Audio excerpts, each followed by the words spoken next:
Bonjour tout le monde. Aujourd'hui, on va voir le cours qui s'appelle le volume. Voilà. D'après vous, c'est quoi le volume? Alors, quand est-ce qu'on parle d'un volume? Alors, un volume, tout d'abord, c'est une grandeur physique. C'est une grandeur physique. Ça veut dire quoi une grandeur physique? Ça veut dire, c'est quelque chose qui, on peut le mesurer. On peut le mesurer. Voilà.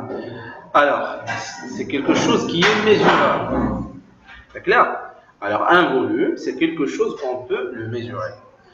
Il est mesurable, voilà, comme l'eau par exemple.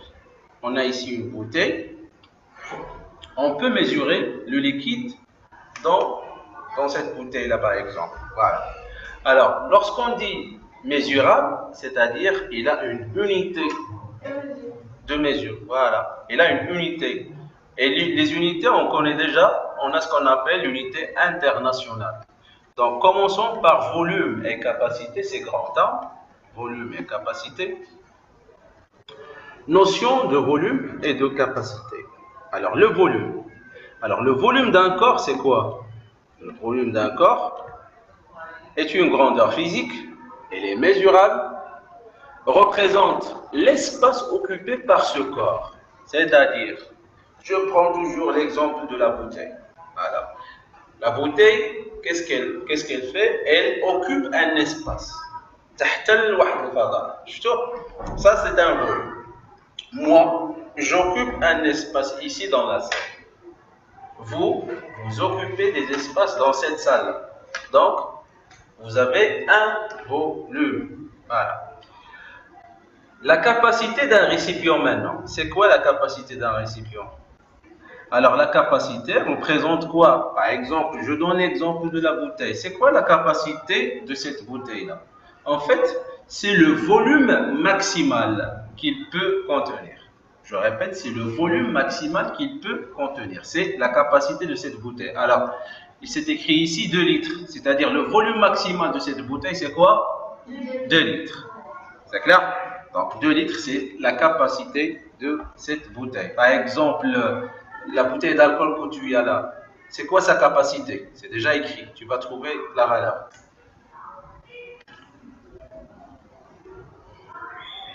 Non, rien. C'est 25 millilitres ou bien quelque chose comme ça. Donc, tu n'as pas trouvé. 33 centilitres ou bien millilitres. Non, c'est pas ça. C'est pas ça, voilà. Alors, tu dois changer.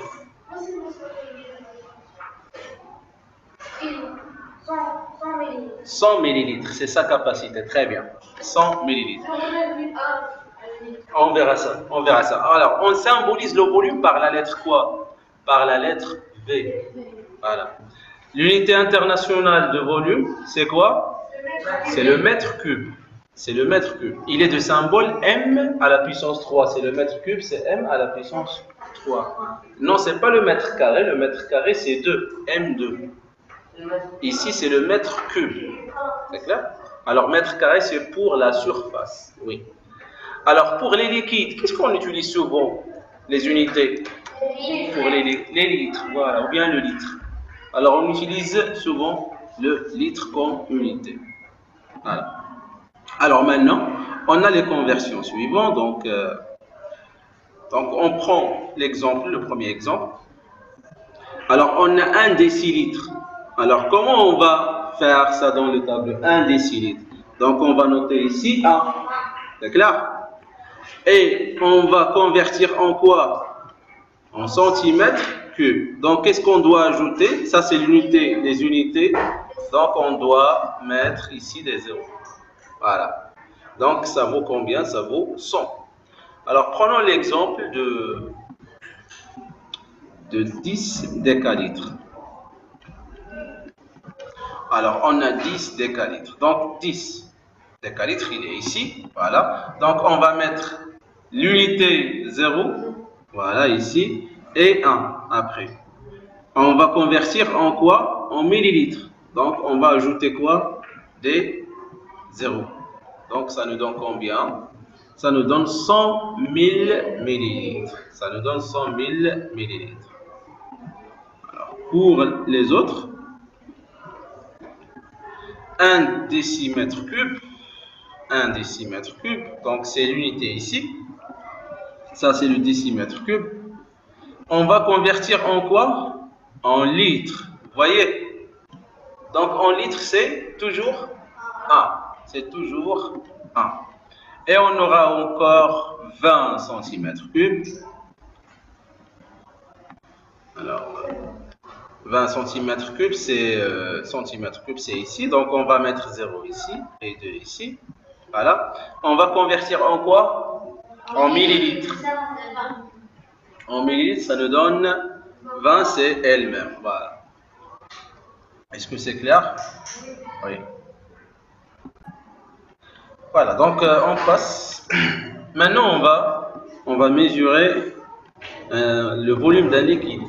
On va mesurer le volume d'un liquide. Pour mesurer le volume d'un liquide, on doit utiliser des instruments. On va utiliser des instruments de mesure. Voilà. Alors, l'une des instruments, on a le Becher, on a Erlenmeyer et on a verre à pied. Alors, on a vu ça dans le cours précédent. Voilà. Et pour plus de précision, on utilise l'éprouvette graduée. Ça, c'est l'éprouvette graduée. Alors, l'image ici, qu'est-ce qu'elle montre? Elle montre une éprouvette graduée. Donc, qu'est-ce qu'on fait? On verse le liquide qu'on veut mesurer, sa volume. C'est clair? Dans une éprouvette graduée et on va mesurer. Alors, comment ça? On va voir avec l'exercice suivant. Alors, c'est une application et en même temps, on va comprendre comment utiliser une éprouvette graduée. Alors, comme vous voyez ici, manipulation. Tout d'abord, on pose l'éprouvette graduée sur une surface horizontale. C'est clair? Alors, ça c'est une surface horizontale comme vous voyez par exemple. Ici, on a une surface qui est horizontale. Et puis, on verse le liquide dans l'éprouvette graduée. Donc, on verse ici le liquide. Alors, ici, vous avez déjà le liquide. Ah, voilà, déjà fait. Voilà. Et après, observez la surface libre du liquide. Donc, et après, on va observer le cercle que vous voyez ici, le cercle là-bas. On va bien observer. Alors, ici, on a deux méthodes. Alors, pour l'observer, il faut prendre en considération la partie qui est basse de la surface libre. La partie qui est basse sur la surface libre. Alors, c'est-à-dire, je vous mets l'exemple. Voilà, comme vous voyez, on a ici la surface libre, elle est comme ça. La surface libre, elle est comme ça. La surface libre, c'est quoi la surface libre? C'est la surface où on a l'eau qui est en contact avec l'air. C'est cette là. Parfait? Ça, c'est la surface libre. Alors, comme vous voyez ici sur le schéma, la surface libre, ici, elle n'est pas plane en fait. D'ailleurs, on a vu dans le cours qu'elle est plane et horizontale. Alors ici, elle n'est pas plane, elle est un petit peu inclinée dans les deux parois. C'est clair? Alors, nous, qu'est-ce qu'on prend? On prend cette partie-là qui est inférieure. Voilà, c'est ici. On prend cette partie-là. C'est la base de quoi? De la surface libre. C'est-à-dire, lorsqu'on va mettre nos yeux, on va mettre nos yeux sur cette graduation. Les yahd, c'est la deuxième graduation. Ici, c'est faux. On ne doit pas faire ou bien prendre cette graduation. On prend les la surface qui est basse. Est-ce que c'est clair ça? Oui. Alors, pour nous, on aura des cas comme ça, dans des exercices. Alors, c'est l'œil en fait, ça c'est l'œil. Voilà, et ça c'est l'œil. Alors, ce que j'ai en train de dessiner, c'est quoi? Si je veux prendre la mesure du volume, mes yeux, elle doit être comment? Elle doit être horizontale. Elle doit être horizontale. Je ne dois pas voir l'éprouvette ou bien la surface libre comme ça, et je ne dois pas la voir comme ça. C'est clair? Les yeux, elles doivent être horizontales. Donc, pour les gens qui vont, par exemple, mettre les yeux comme ça c'est faux. On ne doit pas faire ça. Et ici, c'est faux. Voilà, on ne doit pas faire ça. Alors, la meilleure façon, ou bien la bonne façon qui est correcte, c'est celle-là. L'œil, ça doit être horizontalement avec la surface libre. Alors, pour lire, maintenant on est ici, pour lire le volume exact, placez-le horizontalement avec la surface libre du liquide. Observation et interprétation maintenant. Allez, on va travailler ça ensemble. Quelle est l'unité? 12 millilitres. Très bien. Alors, il a dit 12 millilitres. Quelle est... Attendez.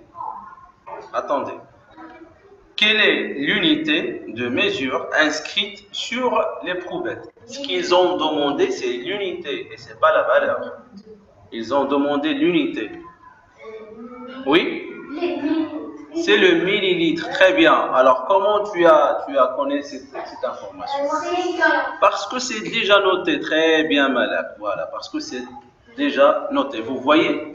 Alors, sur l'éprouvette graduée, on a le millilitre. Voilà. Quelle est la capacité de cette éprouvette? Alors, on a déjà parlé de la capacité. C'est quoi la capacité? C'est le volume maximal. Alors, c'est quoi la capacité de cette... Les mains levées, s'il te plaît. Les mains levées. Oui? 25 quoi? Très bien. C'est 25 millilitres. Ça, c'est la capacité. Ça, c'est le volume maximal qu'elle peut atteindre. C'est 25 millilitres. Oui? Non, mais c'est pas gradué, c'est pas gradué. Non, c'est pas plus que 25. Non, ça sera pas gradué. Alors, et après, le volume correspond à une division. Alors maintenant, on cherche le volume qui correspond à une seule division. Alors, oui, tu as dit 4, oui? 14. Il a dit 14. 12. Oui? Sohaib, c'est 12. Alors, tu as dit 14. Allez, on va voir comment on doit faire comme ça. Voilà. Pour savoir le volume d'une division, il faut faire un calcul tout d'abord. Alors, le calcul est le suivant. Tout d'abord, on doit savoir c'est quoi une division dans l'éprouvette. Finaïa. Alors, ce que je vais tracer maintenant, c'est une division. Alors, non, c'est une division. C'est quoi? Une division. Une division. Une division. Une division. C'est clair? C'est clair. Donc, on parle de cette division-là. On parle de cette division. Alors, le volume correspond à une seule division. Ça vaut combien maintenant? De quoi? 2 millilitres. 2 millilitres. On verra ça. On va voir. Alors, pour connaître la formation ou bien la bonne réponse, tout d'abord, on prend une valeur d'une gradation, c'est 15. Alors, je prends 15 par exemple, c'est celle-là. Et on prend la deuxième qui est en dessous, la deuxième, c'est combien? C'est 10. Et on va soustracter. C'est 12. C'est clair? On fait 15 moins 10. On fait 15 moins 10, s'il te plaît. S'il te plaît. Et on divise par le nombre des divisions. On divise par le nombre des divisions. C'est quoi le nombre de divisions entre les deux valeurs? 5. C'est 5. C'est pas 2. Le nombre des divisions. Il faut compter. On a 1, 2, 3, 4, 5. Voilà, on a 5 divisions. Donc ça nous donne combien? Si on va faire le calcul, ça nous donne 5 sur 5. C'est 1 quoi? Millilitre. Voilà. Alors ça c'est le volume. Alors, ça c'est le volume de quoi? Ça c'est le volume d'une division. Alors, monsieur, est-ce que c'est toujours on prend 15 et 10? Est-ce qu'on peut prendre par exemple 25 et 20? Peut-on prendre ces deux valeurs? Oui. Donc ça sera 25 quoi? Moins 20 divisé par le nombre. Il faut faire attention. Alors ici, alors parmi les erreurs qu'on fait dans le contrôle ou bien dans les exercices, vous comptez le nombre des traits. Vous comptez le nombre de traits. Alors, on va faire l'expérience, nous. Alors, nous allons faire من هاد يلا شحال هنا 1 et après 2 3 4 5 6. Vous voyez? On a compté, combien on a trouvé? 5. C'est quoi l'erreur que j'ai fait? J'ai commis une erreur. Voilà, j'ai pris les traits en fait. Ce ne sont pas les divisions. Alors, mais, il faut faire attention. Alors, les divisions, c'est l'espace entre deux graduations. Ça, c'est une division. On va trouver combien? 5. On va trouver 5. Et c'est pas 6. C'est clair? Voilà. Donc, la réponse, c'est, si on va prendre 25, ça sera 25 moins 20 divisé par 5 est égal à 1 millilitre. Donc, chaque division est égale à 1 millilitre. Alors, maintenant, ils ont demandé le volume du liquide. C'est quoi le volume du liquide? C'est combien? 12 millilitres. Très bien. Donc, on a 10, comme vous voyez ici. Et après 10, donc, chaque division a 1 millilitre. Donc, c'est 11. Et après, qu'est-ce qu'on a? On a 12 millilitres. Voilà.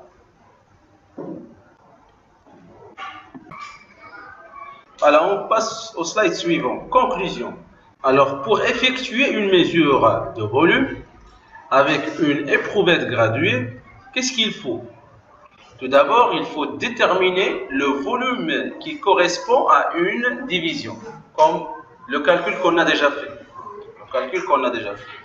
Déterminer la graduation qui coïncide avec le bas de la surface libre de liquide. C'est-à-dire كناخذوا ديك التدريجه اللي هي كتجينا نيشان مع شنو؟ مع ديك التحت ديال داك لا سورفاس ليبر بحال اللي خدينا. Est-ce que c'est clair? Oui. Allez, maintenant, mesure du volume d'un solide. Alors, c'est une application. Manipulation. Mettre le liquide dans l'éprouvette graduée. Donc, on a mis ici le liquide dans l'éprouvette, donc document 1. On place doucement le solide dans l'éprouvette. Alors, comme vous voyez, on a placé doucement un solide. C'est clair? Pourquoi il ne faut pas le jeter? Parce qu'il va... Voilà, parce que l'eau, voilà, il va sortir en fait, il va s'échapper l'eau.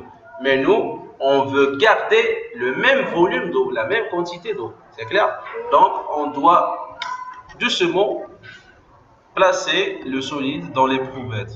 Alors, et après, qu'est-ce qu'on va faire? On va mesurer le volume V1, ça c'est V1, et après, on calcule ou bien on mesure V2, et après, on va déduire le volume du corps.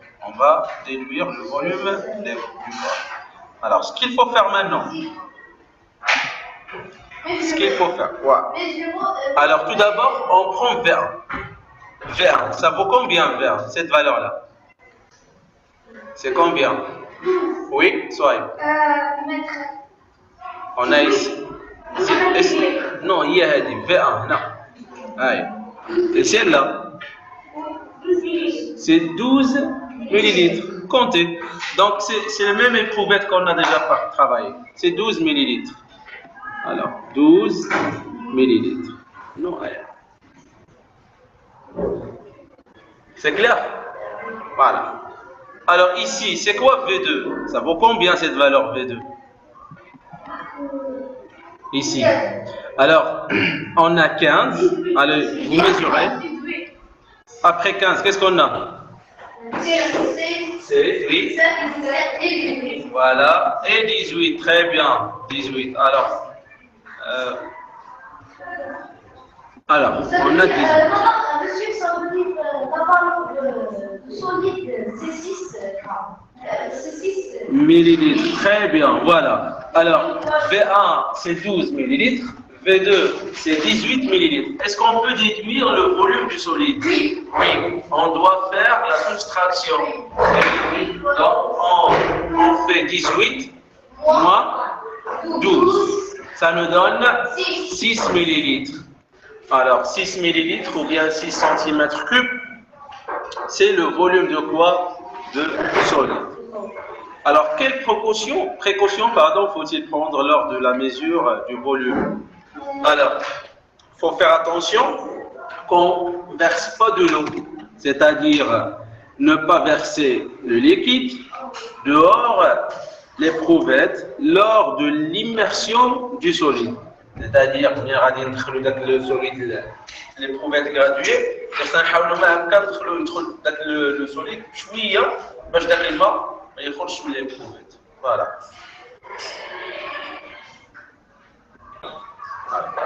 Allez, on commence ou bien on fait la conclusion.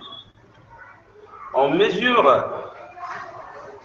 le volume V d'un solide en le plongeant entièrement dans un liquide et en calculant la différence entre les deux volumes. V égale à V2 moins V1. V1 et V2 étant les volumes avant et après l'immersion du solide. L'immersion, ça veut dire la gamme narmoro. Ça fait? Donc, c'est lorsqu'on place un solide dans l'eau, on appelle ça immersion. Cette méthode, elle s'appelle comment? Il s'appelle le déplacement d'eau. C'est-à-dire, lorsqu'on met un corps solide, qu'est-ce qu'il va y avoir? L'eau, il va se déplacer vers l'eau. La question qui se pose, en fait, est-ce que cette méthode, ça va marcher lorsqu'on va immerser ou bien immerger un morceau de sucre? Non. Pourquoi non? Les mains levées, s'il vous plaît.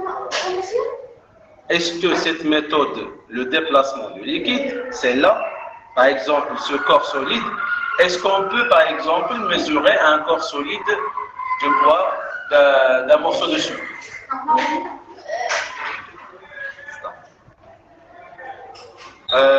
Oui.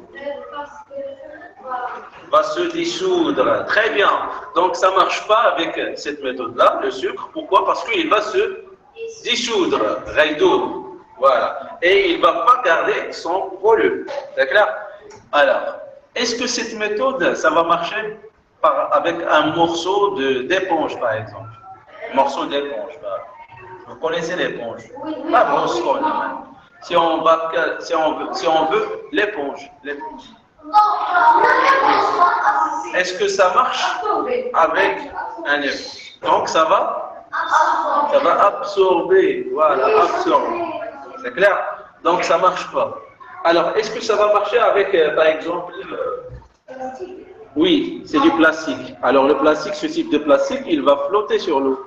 Est-ce que ça marche avec des corps qui flottent sur l'eau? Non. Donc, le corps, il doit impérativement et obligatoirement couler. Voilà. Alors, ou bien il va se couler ou bien dans l'eau. C'est clair? Ce sont les conditions pour qu'on puisse utiliser cette méthode-là. Alors, solide de forme géométrique simple. Alors, lorsqu'on a un solide de forme géométrique simple, qu'est-ce qu'on doit utiliser? On utilise ce qu'on appelle des formules mathématiques. Commençons par un cube. Le volume d'un cube. Très bien, c'est côté fois côté fois côté. Très bien. Alors c'est V égale à C fois C fois C, c'est-à-dire C à la puissance 3. Alors parallélépipède rectangle. Oui, c'est quoi le volume? Très bien, c'est la longueur fois la largeur fois la hauteur. Et on a cylindre. Alors le cylindre, oui madame. Fois rayon, c'est le rayon, fois le rayon, fois la hauteur, c'est la hauteur. Voilà. Alors pi, on connaît déjà pi. Voilà. Alors pi fois le rayon, ça c'est le rayon d'un cylindre. Voilà. Fois le rayon et fois la hauteur h. Alors sphère maintenant, c'est la forme d'un ballon. Sphère. C'est quoi? C'est 4 tiers, on dit c'est 4 tiers, ça veut dire c'est 4 sur 3, fois pi, fois le rayon, fois le rayon, fois le rayon. C'est-à-dire le rayon à la puissance 3, ou bien le rayon cube, R cube. Voilà. Conclusion. Le volume d'un solide de forme géométrique simple se mesure par que ce soit déplacement d'eau ou se calcule à partir d'une formule mathématique. Ce sont des formules mathématiques, tout ça. Voilà. Alors, on a terminé cette partie-là.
On commence la correction d'exercice maintenant. Voilà. Donc, attendez, donc, c'est beaucoup mieux d'utiliser le PowerPoint.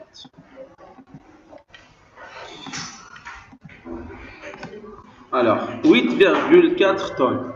Oui, soit. Oui, 8400 kilos. C'est-à-dire, on va mettre 8 sur le tonne et 4 ici, et on va continuer par les zéros. Donc, ça sera 8400. Très bien. Alors, vas-y. 340 mg. Alors, 340 mg. Donc, on doit mettre 0 ici, 4 et 3. Donc, on va convertir en...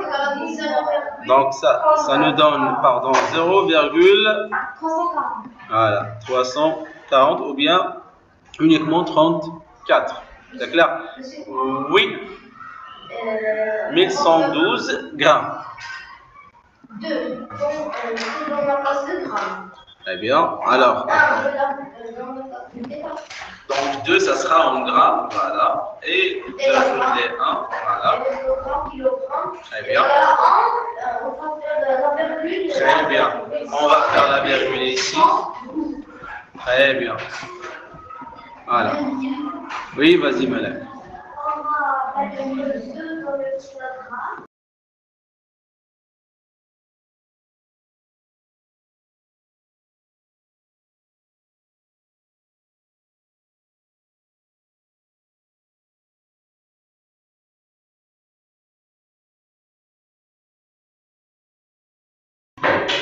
Attendez, donc ça marche maintenant. Alors on va mettre 2, oui. C'est 2,2, pardon.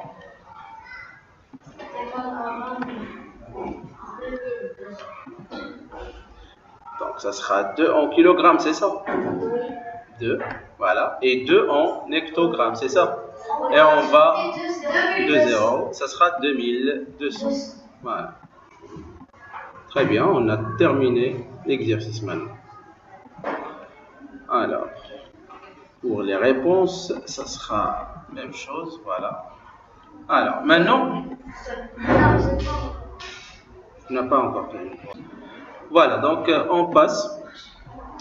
Mesure de la masse d'un solide maintenant.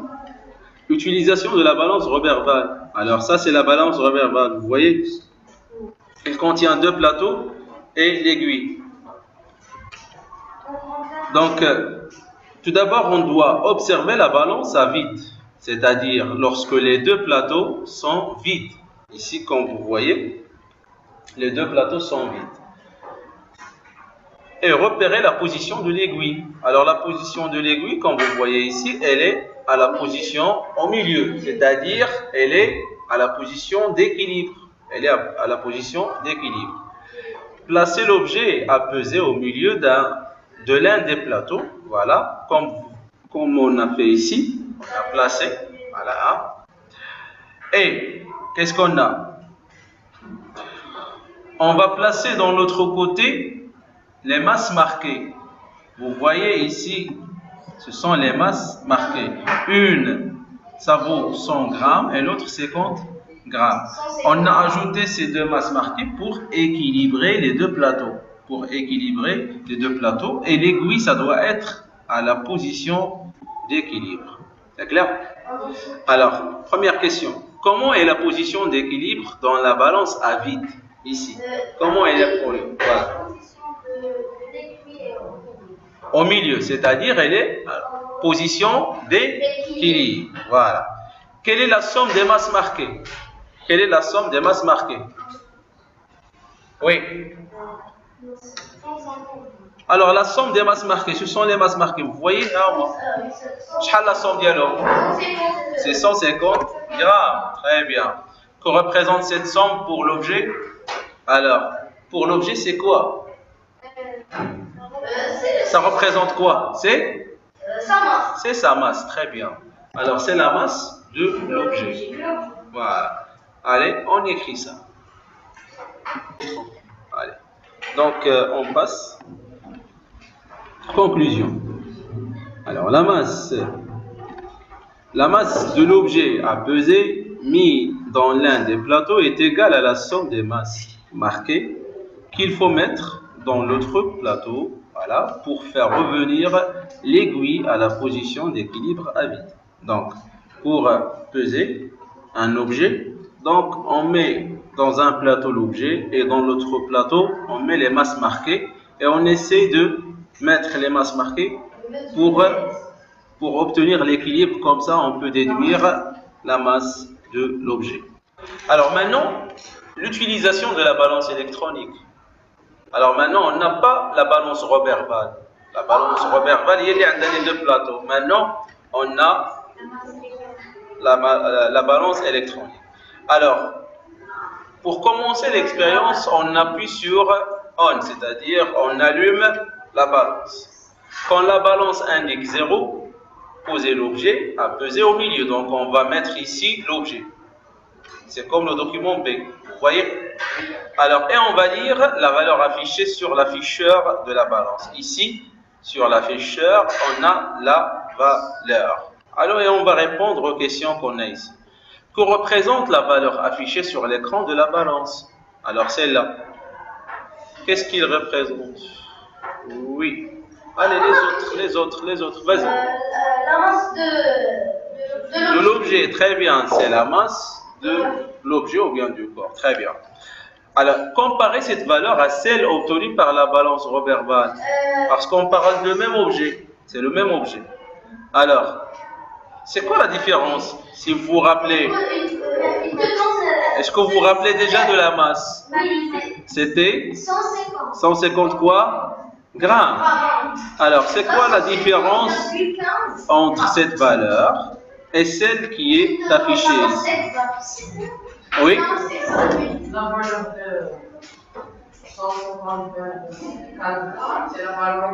C'est la valeur précise. Très bien. C'est la valeur qui est très précise. Très bien.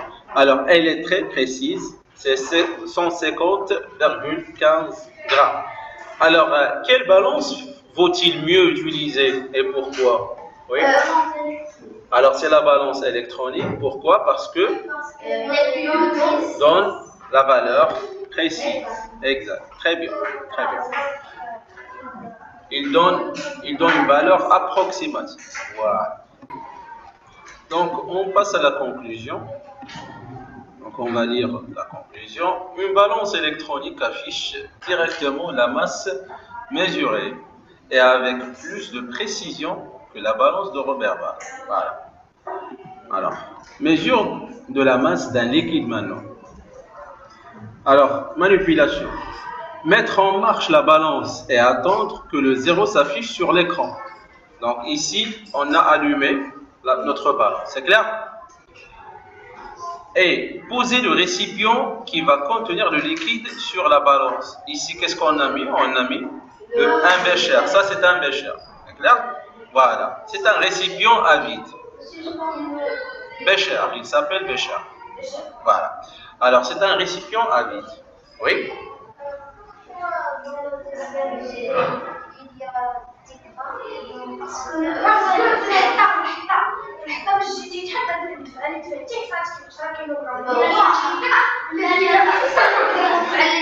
Alors attendez. Alors, lorsqu'on pose le récipient qui va contenir le liquide, il est à vide maintenant. Lorsqu'on a posé ici le bécher, il nous a donné combien?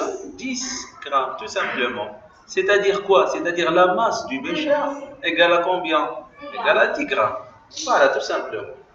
C'est très simple. On n'a rien fait pour l'instant. On n'a rien fait. Je parle ici, toujours dans document plus ici. Je parle ici. Voilà. 3 maintenant. Appuyez sur le bouton TAR pour remettre l'indication de la balance à 0. Voilà. Alors ici, qu'est-ce qu'on a fait? Vous voyez ce bouton-là? Il s'appelle TAR. Alors qu'est-ce qu'il fait, TAR? Lorsqu'on appuie sur le bouton, non, c'est pas il éteint, mais il remettre la balance à 0. C'est comme si on n'a mis rien. C'est clair? Voilà. C'est comme tu as dit, c'est une soustraction. Voilà. Mais pour nous, alors, la balance, il nous indique maintenant 0. Pourquoi c'est 0? Parce qu'on a appuyé sur TAR. Voilà. Et maintenant, on verse délicatement le liquide dans le récipient posé sur la balance. Maintenant, comme vous voyez, on a mis ici quoi? De l'eau. Voilà. Alors là, la valeur qui est affichée par l'afficheur ici, c'est 50 grammes. Alors, ça veut dire l'eau. C'est-à-dire la masse de qui exactement? C'est la masse du liquide. C'est la masse du liquide. C'est la masse du liquide directement. Pourquoi c'est la masse du liquide? Parce qu'on a appuyé sur le bouton TAR. Alors si on n'a pas appuyé sur le bouton TAR, on aura ici combien? On aura 60 grammes. Très bien. On aura la masse du bécher plus la masse du liquide. Alors, mais lorsqu'on a appuyé sur le bouton TAR, on a uniquement la masse du liquide. Allez, on répond maintenant. La masse du liquide est... C'est quoi la masse du liquide? 50 grammes. Très bien. Quel est le rôle du bouton TAR? Qu'est-ce qu'il fait? Le bouton TAR. Très bien. Qu'est-ce qu'il fait? Il permet de remettre l'indication de la balance à 0. Peut-on déduire la masse du liquide sans utiliser ce bouton? Est-ce qu'on peut déduire? Oui, bien sûr, oui. Oui. Alors, en fait, on va faire une application mathématique ou bien une application numérique. De quoi? On va prendre de soustraction exactement. On va prendre 10. On va peser la masse du bécher et après la masse du liquide plus bécher et on va soustraire quoi? La masse du bécher. Oui, en soustrayant la masse du bécher vide de la masse de l'ensemble des béchers. Voilà.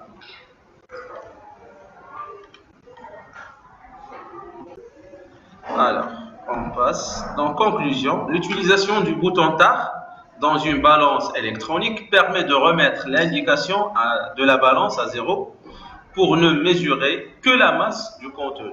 C'est-à-dire, lorsqu'on utilise le bouton TAR, qu'est-ce qu'on mesure? On mesure uniquement ce qui est contenu dans un récipient. Remarque, si on change la forme du corps, est-ce que sa masse change? Si je change par exemple la forme, est-ce que la masse change? La masse reste toujours constante. Elle dépend de quoi? Elle dépend de la quantité de la matière. La forme, très bien. Très bien. Donc, si on va ajouter la quantité de matière, ou bien on a pris une quantité de matière, donc la masse, ça va changer. Comme ça, on a terminé le cours.